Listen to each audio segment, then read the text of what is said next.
Assalamualaikum warahmatullahi wabarakatuh. Selamat pagi rekan-rekan.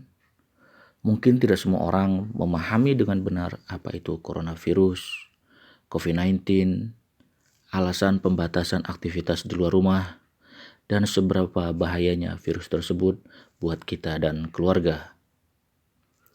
Pada video kali ini, saya mengajak rekan-rekan semua untuk mengenal lebih jauh apa itu COVID-19 menggunakan referensi dari WHO. Semoga bermanfaat dan menambah wawasan buat kita semua. Langsung saja kita bahas yang pertama, yaitu apa itu coronavirus. Di sini coronavirus adalah suatu kelompok virus yang dapat menyebabkan penyakit pada hewan atau manusia. Beberapa jenis coronavirus diketahui menyebabkan infeksi saluran napas. Nah, di sini ada Middle East Respiratory Syndromes dan ada juga Severe Acute Respiratory Syndrome atau SARS. Oke, jadi itu adalah jenis-jenis coronavirus yang dikenal sebelumnya. Nah, COVID-19 adalah jenis yang baru. Apa itu COVID-19? COVID-19 adalah, ini perbedaannya adalah wabahnya awalnya itu di Wuhan, Tiongkok, bulan Desember 2019. Gejalanya seperti apa? Gejalanya mirip-mirip seperti pilek. Jadi ada demam, ada batuk, hidung tersumbat. Jadi kita susah membedakannya dengan pilek biasa atau batuk. Apalagi sekarang lagi musim hujan. Dan di sini ada juga yang tidak bergejala. Ini yang susah kita untuk membedakannya. Tidak bergejala tapi bisa juga menginfeksi, walaupun di sini rendah sih katanya. Tapi ya di sini disebutkan bahwa berbahaya buat lansia dan juga yang sudah memiliki penyakit bawaan. Oke. Bagaimana cara penyebarannya? Orang dapat tertular COVID-19. Oke, di sini penyebarannya itu hampir sama seperti pilek ya. Artinya ada yang secara langsung ataupun tidak langsung. Yang langsung ya pastinya kita ngobrol-ngobrol dengan orang yang menderita, tiba-tiba dia bersin atau keluar sesuatu dari hidung, atau mungkin hawa dari hidung juga, atau muncratan ketika dia ngomong, itu ternyata bisa menjadi salah satu cara untuk penyebaran penyakit tersebut. Tidak langsung ya bisa dengan sentuhan benda-benda yang dari orang yang telah terkena penyakit tersebut, kita pegang dan akhirnya tersentuh ke hidung, mata, atau mulut kita, akhirnya virusnya masuk, atau kita menghirup percikan tersebut. Artinya dari udara bisa juga sebenarnya ini, tapi jarak dekat gitu loh. Artinya direct, bukan berarti dari udara melayang-layang virus itu, nggak bisa gitu. Tapi ya dibawa oleh udara pada jarak dekat.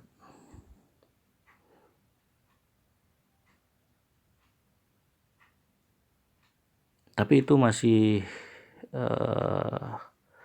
dugaan ya, karena memang ini termasuk virus yang baru. Intinya sih ya kita diminta untuk menjaga diri dari virus tersebut agar tidak sampai menjadi virus dengan status yang sangat luar biasa.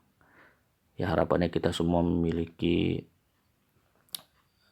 peranan lah untuk bagaimana cara mengatasi COVID-19 ini. Rekan-rekan, pertanyaan selanjutnya adalah apa yang dapat saya lakukan untuk melindungi diri saya dan mencegah penyebaran penyakit ini? Oke, di sini ada beberapa cara untuk melindungi diri dan mencegah penyakit tersebut. Yang pertama, kita harus ikuti setiap informasi terbaru terkait wabah atau pandemik COVID-19 ini. Kemudian, kita harus mengubah perilaku hidup kita menjadi perilaku hidup yang bersih dan sehat, atau istilahnya PHBS. Nah, selanjutnya adalah menjaga jarak setidaknya 1 meter dengan orang yang batuk atau bersin. Ya, kita tidak perlu ukur-ukur lah itu. Yang penting ketika kita tahu ada yang batuk atau bersin, jaga jarak sejauh mungkin. Oke. Nah, pada saat di luar kita sebisa mungkin hindari menyentuh mata, hidung, atau mulut kita. Jadi mungkin bisa kita antisipasi dengan memakai masker. Karena bisa saja kita secara spontan tangan ini menyentuh 3 titik yang tadi disebutkan, yaitu mata, hidung, dan mulut. Dan sebaiknya sering-sering mencuci tangan atau menggunakan hand sanitizer sehingga kita bisa setiap saat memastikan bahwa tangan kita itu bersih. Nah, ini juga kalau misalnya kita batuk atau bersin, ya kita jaga etika lah.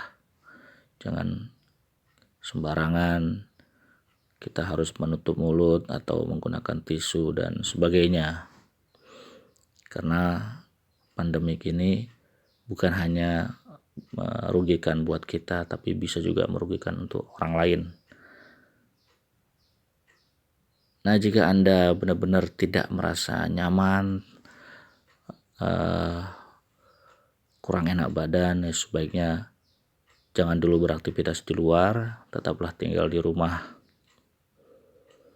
Nah, tapi jika sudah sampai kondisinya sulitan bernapas atau butuh pertolongan medis, segera minta pertolongan medis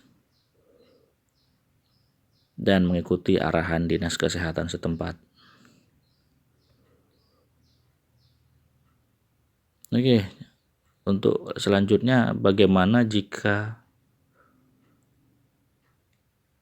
sedang berada atau pernah berkunjung dalam waktu 14 hari terakhir di wilayah di mana COVID-19 menyebar.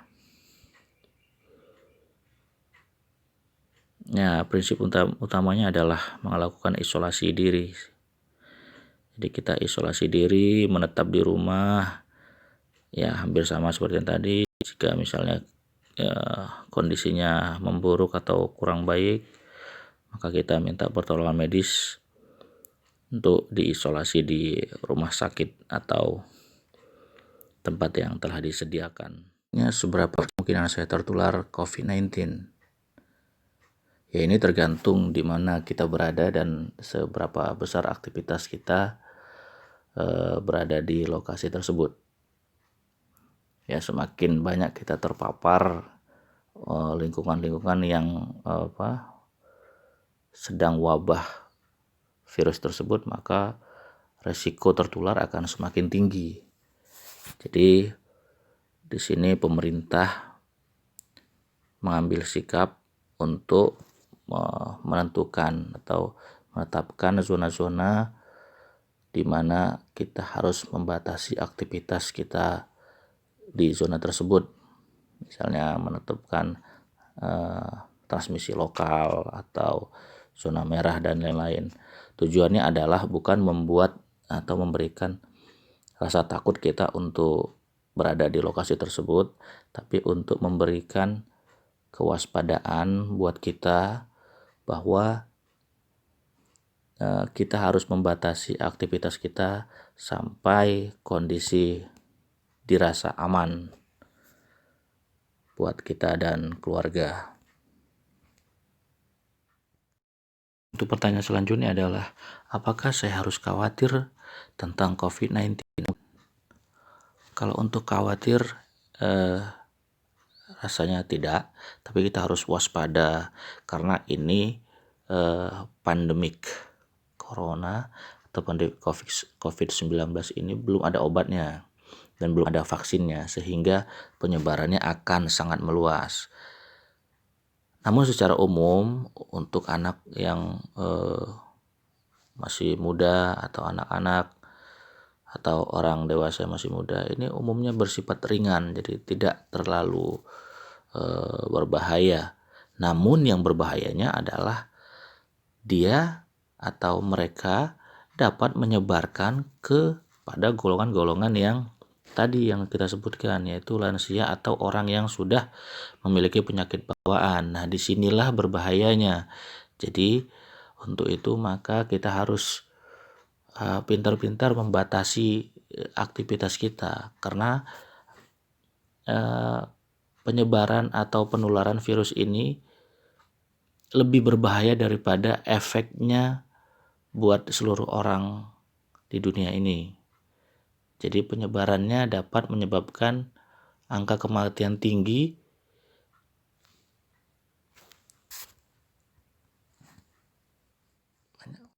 Apakah saya harus khawatir tentang COVID-19? Kalau khawatir sebaiknya tidak, namun kita harus tetap waspada karena ini adalah suatu virus yang baru yang belum ada obat maupun vaksinnya. Umumnya bersifat ringan, iya, untuk anak dan orang dewasa muda. Namun yang berbahaya adalah penyebarannya, di mana penyebarannya ini tidak mengenal usia. Dan yang berbahayanya adalah bahwa untuk yang lansia atau orang yang memiliki penyakit bawaan ini berpotensi sangat membahayakan dan dapat menyebabkan kematian. Oleh karena itu, posisi kita di sini adalah tidak boleh egois, karena virus ini seperti virus flu bisa membuat kita merasa tidak nyaman dan bisa juga membuat orang lain tidak nyaman. Jadi mari kita saling melindungi diri kita dan diri orang lain juga. Siapa yang beresiko menderita penyakit serius? Ini tadi sudah kita bahas, lansia dan orang-orang yang memiliki penyakit bawaan. Apakah antibiotik efektif mencegah dan menangani COVID-19? Belum ada penelitian lebih lanjut, tapi antibiotik itu untuk bakteri sebenarnya, bukan virus. Apakah ada obat atau perawatan yang dapat mencegah atau menyembuhkan COVID-19? Belum ada, tapi